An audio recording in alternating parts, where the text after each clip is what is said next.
शेर मुझे बताइए कि रियल एस्टेट सेगमेंट में वेबसाइट का क्या रोल होता है लीड जनरेशन के पर्सपेक्टिव। सबसे पहले हमें ये सोचना पड़ेगा, क्या हम रेजिडेंशियल प्रॉपर्टी की बात कर रहे हैं या हम कमर्शियल प्रॉपर्टी की बात कर रहे हैं।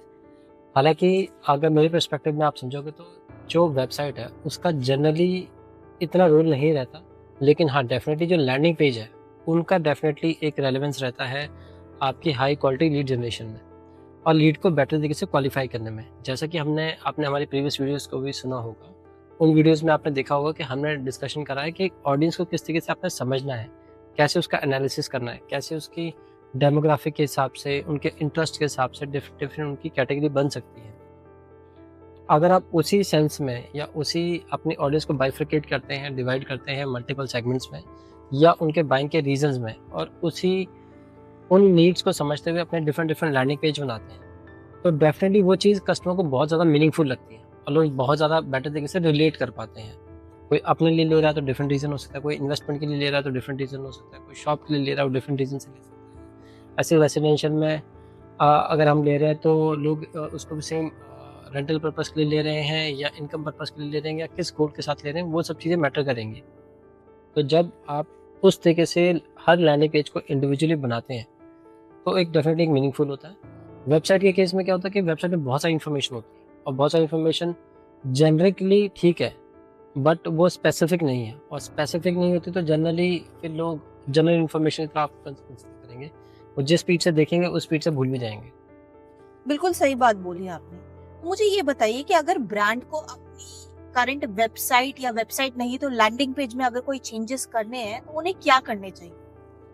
इसके लिए आपको सबसे पहले अपनी ऑडियंस को समझना है, उनकी ऑडियंस की नीड्स और उनकी प्रायोरिटीज़ को समझना है। जब भी एक पर्टिकुलर ऑडियंस आती है, ऑडियंस से मेरा मतलब है जब पर्टिकुलर बायर आता है, जैसे फॉर एग्जांपल कोई रेजिडेंशियल फ्लैट बाय करने आया है, वो अपनी वाइफ के साथ आया, अपनी फैमिली के साथ आया, तो क्या क्या पॉसिबल क्वेश्चंस हैं, क्या वो सारे पॉसिबल क्वेश्चंस आपकी वेबसाइट पे या आपके लैंडिंग पेज पे क्लियरली डिफाइन किए गए हैं। क्या वो सारे जो पेन एरियाज़, कंसर्न एरियाज़, वो एमिनिटीज़ की बात कर रहा है, वो फैसिलिटीज़ की बात कर रहा है, वो डिस्टेंस की बात कर रहा है, क्या वो सब चीज़ें आपके लैंडिंग पेज में तरीके से बताई गई हैं। और जिस चीज़ पे जितना ज़्यादा लोग एम्फसाइज़ कर रहे हैं, तो अगर आप उसके अकॉर्डिंगली वो चीज़ें डली होगी तो उसको जो बायर है उसको वो चीज़ ज़्यादा मीनिंगफुल लगेगी, ज़्यादा बेटर समझ में आएगी। तो आपको ये समझना ज़रूरी है कि मेरा कौन सा बायर, क्योंकि एक प्रोडक्ट को बाय करने के मल्टीपल रीजंस होते हैं। जो मैं मल्टीपल रीजंस की बात कर रहा हूँ, अभी हम सिर्फ एक एग्जाम्पल के बारे में बात कर रहे हैं। अब हर बिजनेस के केस में अलग अलग हो सकता है। तो शेर मुझे एक बात बताइए, आपके हिसाब से आपको क्या लगता है कि वेबसाइट और लैंडिंग पेज कौन सा एक्चुअली कन्वर्जन के लिए सबसे बेटर होता है।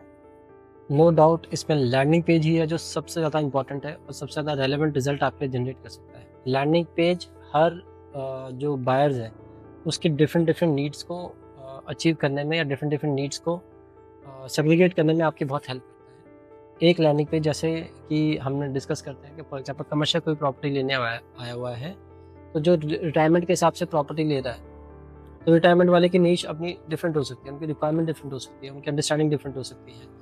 ऐसे ही कोई सेल्फ यूज़ के लिए लेना है, उसकी रिक्वायरमेंट डिफरेंट हो सकती है। किसी ने जस्ट इन्वेस्टमेंट पर्पज से ले रहा है, उसकी रिक्वायरमेंट डिफरेंट हो सकती है और उसकी प्रायोरिटीज़ डिफरेंट हो सकती है, किस किस सेंस में उसको क्या क्या कंटेंट कंज्यूम करना है। मोटा हर जो ये डिफरेंट टाइप की ऑडियंस है वो 3-3, 4-4 मेजर पॉइंट्स पे काम करती है। कई लोग आरओआई को लेकर ज़्यादा फोकस्ड होंगे, कई लोग उनको कैसा फील होगा या उनके पास किस तरीके के बायर्स आएंगे जब वो आपकी प्रॉपर्टी बाय। इस तरीके के कई सवाल होते हैं। उन सवालों का अगर आप आंसर आपके लैंडिंग पेज कर सकते हैं, वेबसाइट नहीं। कुछ ऐसे एलिमेंट्स हैं शेर जो ब्रांड्स को अपने लैंडिंग पेज पे यूज करना चाहिए।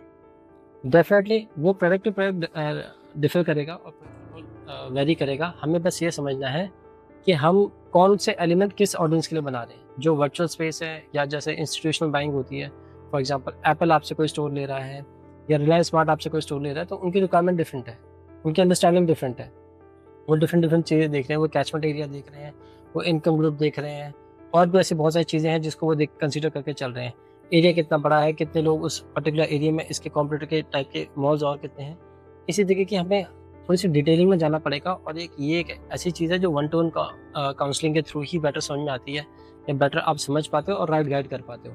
तो जनरल वे में मैंने आपको एक एग्जांपल दे ही दिया है कि अगर आप इसको डिफरेंट तरीके से कैटर करेंगे ऑडियंस के अंडरस्टैंडिंग के अकॉर्डिंगली, तो आपको बेटर रिस्पॉन्स आएगा।